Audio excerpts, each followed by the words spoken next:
श्री जगदीश प्रसाद गुप्ता छत्तीसगढ़ शासन में chief engineer के पद से रिटायर होने के बाद श्री द्वारिका महाराज स्मृति न्यास के तत्वाधान में श्री द्वारकाधीश एवं बागेश्वर महादेव मंदिर का वर्ष 2005 में अपने पुत्रों इंजीनियर कुंजन गुप्ता एवं इंजीनियर भुवन गुप्ता के सहयोग से अवंती विहार रायपुर छत्तीसगढ़ में निर्माण करवाया। श्रीमद् भागवत कथा, राम कथा, गीता तत्व, वेदांत आदि के तात्पर्य को व्यासपीठ से कहने के कारण संतों द्वारा इन्हें आचार्य श्री जगदीश भी कहा जाता है। अपना संपूर्ण जीवन परमात्मा की सेवा में दिया। उन्होंने परमात्मा भगवान श्री द्वारिकाधीश के दिव्य गुणों और कर्मों को लेकर अभी तक 15 ग्रंथ लिखे हैं, जिन ग्रंथों को भारतवर्ष के जगत गुरु और महापुरुष संतों के द्वारा आशीर्वाद प्राप्त हुआ है। अभी कठोपनिषद सरलतम बोध नामक ग्रंथ जो 7 विचारों में लिखा गया है। तृतीय विचार परमात्म पर उनका उद्बोधन आप सुन रहे हैं। परम पद की प्राप्ति क्या है? अब यहाँ पर ये हमने विवेचना और बढ़ाई, सत्संग हमारा और बढ़ेगा कि परम पद की प्राप्ति क्या है। अरे प्रत्यक्ष चैतन्याभिमन्य ब्रह्म पद तो नित्य प्राप्त है। वाह! इसको प्राप्त क्या करना, यह पद अज्ञान मात्र से यह प्राप्त, इसको हमने पहले भी समझा है, फिर भी समझाते हैं। इसको 2 मंत्र हमारे दिमाग में हमेशा गूंजते रहते हैं। क्या? और ताकि इसको हम समझ सकें कि वह हमको हमेशा प्राप्त है। नात्मा जजा ना मरीष्यति, ना क्षीयते नैधते असौ, नात्मा जजान ना मरिष्यति, ना क्षीणाय नैधते ना क्षीयते असौ व्यभिचारिणा शश्वदा अनपायी उपलब्धि मात्रम, प्राणो यथा इंद्रिय बलेन विकल्पतम, यह आत्मा न मरता है न पैदा। यानी आत्मा ने जो आत्मवस्तु, आत्मा, तत्व ज्ञान, आत्मज्ञान, आत्मा का ज्ञान, परमात्मा का ज्ञान, ना ये कभी पैदा होता आत्मा, ना कभी मरता, ना आत्मा जजा ना मरसती, ना क्षीयते, ना कभी ना ऐधते, कभी बढ़ता नहीं, ना कभी घटता, ना घटता कभी, ना क्षीयते अव्यभिचार्य नाम। जैसे जो व्यक्ति वस्तुएं होती हैं नष्ट होने वाली, उस शरीर का नहीं है ये, उसमें ये 6 विकार नहीं है इसके अंदर में। शाश्वत अनपाय, इसको प्राप्त करने भी नहीं जाना पड़ता, मिला हुआ है ये, हृदय में विराजमान है परमात्मा। केवल हम भूले हुए हैं, पर्दा पड़ा हुआ है अविद्या ज्ञान का, जिसको अपवित्रता का, अज्ञान का, अविद्या का, अपवित्रता का, दोष का, अध्यस्त का अध्यास है वहां पर, उसको दूर करने की दिशा में ही ब्रह्म ज्ञान है, भगवत भक्ति है, निष्काम कर्म योग है। तो प्रत्यक्ष उसको प्राप्त क्या करना, यह पद अज्ञान मात्र से ही अप्राप्त है। सिंपल, प्रत्यक्ष चैतन्याभिन्न पद में ही तो सर्वदेश की कल्पना बिना हुए हो रही है। उसी में सब सारे आकाश में ही सारे देश देशांतर की कल्पना हो रही, यूं समझ लीजिए। सारी पृथ्वी में देश देशांतरों के स्थानों कल्पना हो रही, यूं समझ लीजिए। सारे जल तत्व में सारे जल की सब व्यक्ति विशेष में प्राप्त हुए जलों की कल्पना, अध्यस्त कल्पना हो रही है, यूं समझ लीजिए। अरे जो पद सर्व देश का अधिष्ठान है, सर्व देश का प्रकाशक है, सर्व काल का प्रकाशक है, सर्व नाम रूपों का अधिष्ठान है, वह पद अप्राप्त नहीं है। तभी तो कहा जाएगा वो पद अप्राप्त नहीं है। यदि उसको प्राप्त, यहाँ प्राप्त है और वहाँ प्राप्त नहीं है, इसको प्राप्त है उसको प्राप्त नहीं है, इस प्राणी को प्राप्त है उस प्राणी को प्राप्त नहीं है, इतने बजे प्राप्त है उतने बजे प्राप्त नहीं है, तो वो सर्वगत कहाँ हुआ, सर्व प्राप्त कैसे हुआ? सर्व का अधिष्ठान कैसे हुआ? नहीं हुआ। उसमें तो अप्राप्ति का भ्रम है, वह पद अप्राप्त नहीं, अपितु आपको ये भ्रम है, ये संशय है, ये माया रूपी अंधकार आपको घेरे हुए है। केवल भ्रम से, केवल अविद्या से ही वह नहीं प्राप्त है, ऐसा मालूम हो रहा है। ऐसा मालूम हो रहा है। पुनश्च तत्वमस्यादि महावाक्य जन्य वृत्ति से अखंडार्थ का साक्षात्कार हो करके अविद्या की निवृत्ति हो जाती है।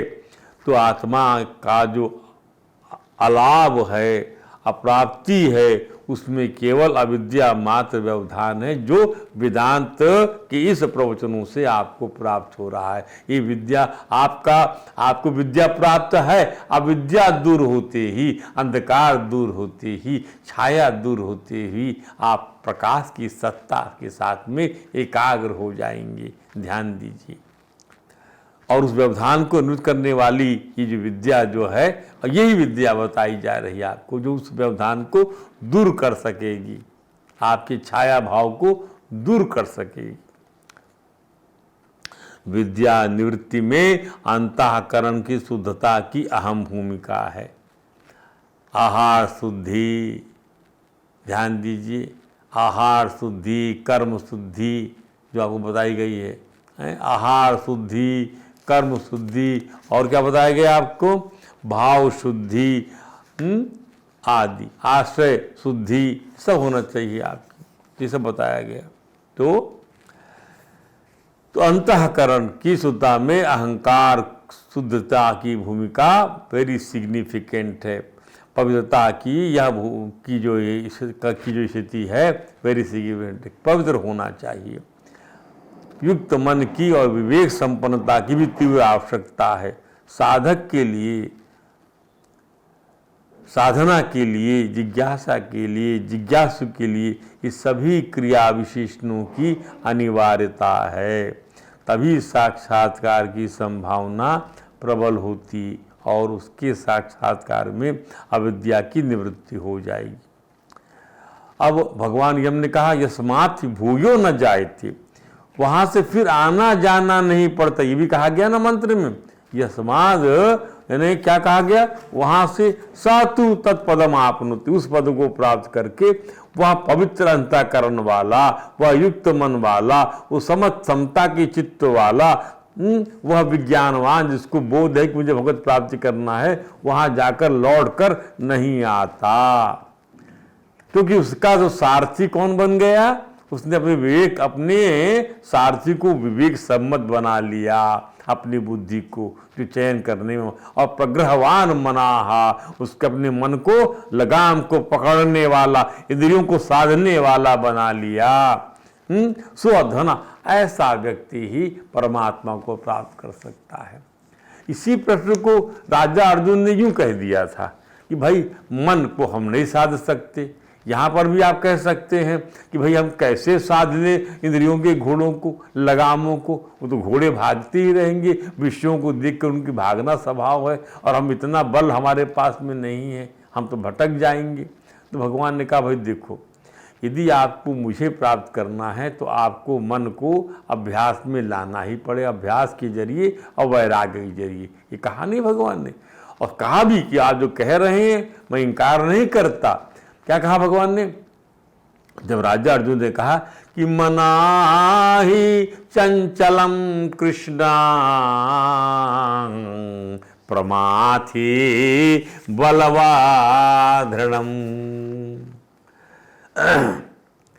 मनाहि चंचलम कृष्ण प्रमाथि बलविदृढ़म तस्यापि निग्रहं मन्ये, तस्यापि निग्रहं मन्ये वायोरिव सुदुष्करम। तो भगवान कहते हैं असंशयं महाबाहो मनो दुर्निग्रहं चलम। असंशयम तु महाबाहो मनो दुर्निग्रहम चल अभ्यासेन तु कौन्तेय वैरागेन च गृह्यते। पहले समझ लीजिए कि वह अभ्यास से वैराग से उसको पकड़ में रखा जा सकता है मन को। वही यहाँ कह रहे हैं कि आप पवित्र करना, अनात्मा आत्मा को विवेक करना, ये अभ्यास करना, वैराग हम बोल तो चुके आपके सामने, वही समझा रहे हैं उसी चीज को। अब वहां से लौट और ये भी कह दिया यदि ऐसा नहीं कर सकेंगे तो असंज्ञात्मनातु योगो दुष्प्राप्ति में मति ही वस्यात्मनातु यतता सच्चो अवाप्तुम उपायता। जो इसमें अभ्यास करेगा वह भगवान को प्राप्त कर सकेगा। अब यहाँ और यही भगवान ने बता दिया इस चीज को कि मुझको प्राप्त करके पुनर्जन्म नहीं होगा, अब मुझे प्राप्त कर लिया। यहाँ वही चीज बता रहे हैं कि विद्या से जब विद्या की निवृत्ति हो गई तो ऐसे पद की प्राप्ति होगी जहाँ से आपको वापस नहीं आना है। अस्ति माने है, भवती माने होता है, तो और करोति माने करता। चीज से समझिए, अस्ति है, इज होता है, वर्तते, अकरोति माने करता है, डूइंग, डू। इन क्रिया पदों समझे कि जब दृष्टा के द्वारा कोई दृश्य है, अस्थि कहा जाता है, यह है, अस्थि रूप से प्रकाशित होता है, तब वह प्रकाशित अस्थि ही परिवर्तनशील होता है। बोलते ही वह वस्तु जो नजर आ रही है के साथ ही समझ लीजिए कि बदलने वाली वस्तु। This is A cap. Cap definitely समझ लीजिए है कहा गया है तो कैप बदलने वाली है, उसका रंग वो टूट जाएगी, फूट जाएगी। अब ध्यान दीजिए, और उसी में क्रिया मालूम पड़ती है, परंतु दृंगमान जो वस्तु है वह दृंगमान है। दृंगमान में इसमें क्या नहीं है, इसमें दृश्य, दृष्टि, दर्शन, ये तीनों चीजें नहीं है, दृंग मात्र है, केवल अनुभूति की बात है। वही सत मात्र है, सन मात्र है, उसमें अस्थि नहीं है, अस्थि प्रत्यय नहीं, भवती होता है, वर्तते ये भी नहीं है, करोति प्रत्यय केवल भासमान है, तत्व दृष्टि से सर्वथा नहीं है। वेदों मंत्र आता है, तद विष्णु परमम पदम सदा पश्यन्ति सूर्याः। और यहाँ भी भगवान हमने यही कहा नचिकेता को, सुअध्वना पारम आपनोति तद विष्णु परमम पदम। और वेद भी कहता क्या, तद विष्णु परमम पदम सदा पश्यन्ति सूर्याः।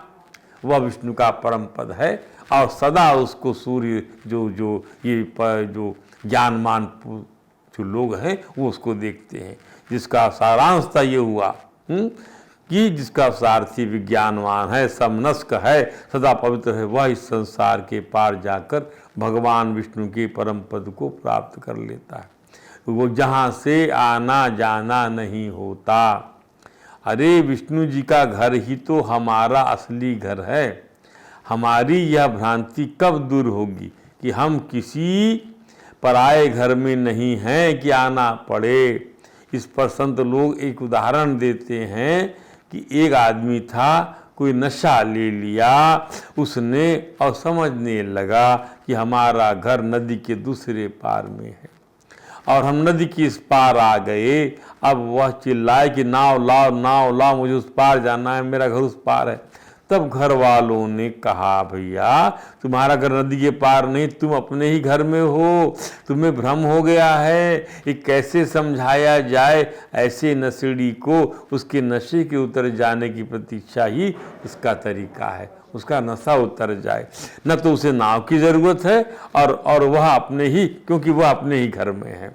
तो सत्ता रूप से जो कार्य कारण का आधार है, सत्ता रूप से परमात्मा कार्य कारण का आधार है, प्रकृति का आधार है। चित्त रूप में जो दृष्टा और दृश्य की कल्पना का आधार है, जो आनंद रूप से भोक्ता भोग की कल्पना का आधार है, वही सच्चिदानंद श्रीमन नारायण श्री कृष्ण जगत के रूप में निवर्तमान हो रहे हैं। ध्यान दीजिए, स्वयं एक रस होकर भी सच्चिदानंद एक रस अखंडात वस्तु होने पर भी अन्य के रूप में भास रहा है।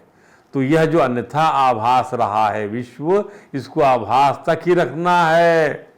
इसको अपरिच्छिन्न स्वरूप में मिलाना नहीं है इसको। तो हम जो मंत्र समझ रहे हैं वह मंत्र क्या है, आप फिर जेहन में डाल लीजिए। क्या है? यस्तु विज्ञानवान भवते समनस्कः सदा शुचि सतु पदम आपनोति यस्माद् भूयो न जायते। जो विवेकी है, जिसका मन संयत है, जो अपनी इंद्रियों को वश में कर सकता है, जो पवित्र है, जिसका अंतःकरण, वह उस पद को प्राप्त करता है जहाँ से वापस नहीं आना पड़ता। इसको फिर कंक्लूड भी कर दिया भगवान यम ने, क्या कि विज्ञान सारथी यस्तु, जिसका सारथी विवेक बन गया। जिस शरीर में, जिस साधक के शरीर में विवेक रूपी सारथी बना हुआ है, जिसको परिच्छिन्न अपरिच्छिन्न की पहचान हो गई। मना प्रग्रहवान नरा, जो ऐसा नर जो मन को अपने पकड़ के रख सकता हो, स्वधन, वही वह पद जहाँ से वापस नहीं आना पड़ता, संसार के पास स्वधन परम आपनोति तद विष्णु परमम पदम। अब इसको समझिए। तो स्वयं एक रस, इसी को समझाएंगे हम आपको। स्वयं एक रस होकर भी सच्चिदानंद एक रस अखंड आत्म वस्तु होने पर भी अन्य के रूप में भास रहा है। अखंड है, खंड खंड के रूप में भास रहा है। अविभक्तम विभक्तम यूचा भासते। खुद निर्गुण है पर गुण भोक्तृत्व, गुण भोग का भोगने वाला भास रहा है। ध्यान दीजिए। तो यह जो अन्यथा आभास रहा है विश्व, इसको आभास तक ही रखिए। इसके साथ एक रूपता मत बनाइए, आभास तक रखिए इसको। अपने अपरिच्छिन्न स्वरूप से मिलाइए नहीं इसको, तभी हम सदा शुचि हो पाएंगे, हमेशा पवित्र रह पाएंगे। जैसे ये मिला हमारे अपरिच्छिन्न स्वरूप में, हमारे निर्विकार निर्गुण सत्ता मात्र स्वरूप में मिला ये संसार, तो समझ लीजिए हम अपवित्र हो गए, हमारी पवित्रता चली गई। इससे हमें बड़ा नुकसान होगा। हम आने जाने वाले रास्ते पे चले जाएंगे, हम आने जाने वाले रास्ते में चले जाएंगे। ध्यान दीजिए। तो हमें अपने अपरिच्छिन्न स्वरूप के साथ कोई दूसरी चीज नहीं मिलाना है। न सुख मिलाना है, न दुख मिलाना है, न शत्रु, न मित्र, न अपना, न पराया, न आना, न जाना, न राग, न द्वेष। मन को अपने हाथ में रखना, ये समनस्क बनना है। अपने अपरिच्छिन्न स्वरूप में न धन मिलाओ, न जन मिलाओ, न स्त्री मिलाओ, न पुत्र, न मकान, न दुकान, न प्रदेश, न ये जितनी परिच्छिन्न वस्तुएं हैं, जातीयता, सांप्रदायिकता, राष्ट्रीयता, मानवता, ब्रह्मांडीयता, कुछ भी अपने साथ नहीं मिलाना। न माइक को मिलाना है और न ही माया को। तभी तो पवित्रता का अनुभव होगा, तभी पवित्र बनेंगे हम, अद्वितीय हो जाएंगे। अद्वितीयता ही पवित्रता है। ये परिभाषा देखिए वेदांत की। अद्वितीयता ही पवित्रता है। जहाँ आपने अपने स्वरूप में किसी और उपाधि को मिला लिया, और तहाँ आप जो है द्वितीय हो गए। द्वितीयता के होते हुए आपके अंदर में फिर भय, शोक, मोह इत्यादि वस्तुओं का संचार होने लगेगा। तो आप कहाँ से पवित्र रह गए, कहाँ से आप परम पद को प्राप्त कर सकेंगे। बस जहाँ आत्मीयता का बोध होगा वह परम पद प्राप्त। इसको आत्मीयता, आत्मा के सिवाय और कोई ता ना रहे। भगवान श्री, अब भगवान से इसको ही और समझ लीजिए। इसको गीता में अब भगवान विष्णु के परम पद पे आ रहे हैं। जब पवित्रता आ गई अंतःकरण में, हमने अपने आत्मिक स्वरूप में अपने आप को स्थित कर लिया, अब वहाँ कोई ऐसी चीज़ नहीं है। बिल्कुल निर्विकार, निर्विषय, निरुपाधिक, निर्गुण स्वरूप हमारा हो गया। तो इसी को तो भगवान ने गीता में समझाया कि मामुपेत्य पुनर्जन्म दुःखालयम् शाश्वतम् महानानुपम नाप्नुवन्ति महात्मानः संसिद्धिं परमां गताः। संसिद्धि अर्थात भगवान विष्णु के पद को प्राप्त करके जहाँ से संसिद्धि लौटना ना पड़े, उसको प्राप्त करने वाले महात्मा फिर नहीं प्राप्त करते इस मिलावटी वस्तु को, इस मिलावट को वो फिर नहीं प्राप्त करते, इस द्वितीयता को फिर नहीं प्राप्त करते, इस अपवित्रता को फिर नहीं प्राप्त करते कि शुद्धि की आवश्यकता पड़े उनको। भगवान विष्णु के 4 पद या 4 पाद हैं, इसको समझ लीजिए।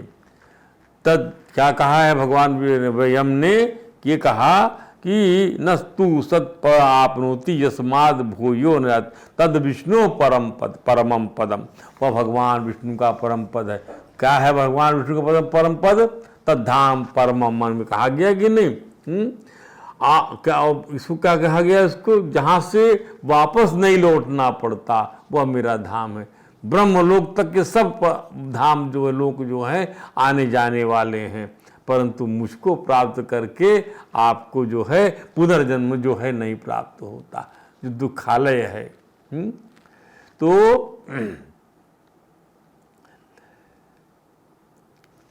तो विष्णु भगवान का परम पद क्या है इसको समझ लीजिए। विष्णु के 4 पद या 4 पाद हैं। पहला विश्व पद, दूसरा तेजस पद, तीसरा प्राज्ञ पद और चौथा तुरीय पद। परमम पदम जो कहा है यमराज जी ने, पद माने पद में जो परता है, माने तुरीय है, पद में जो परता है।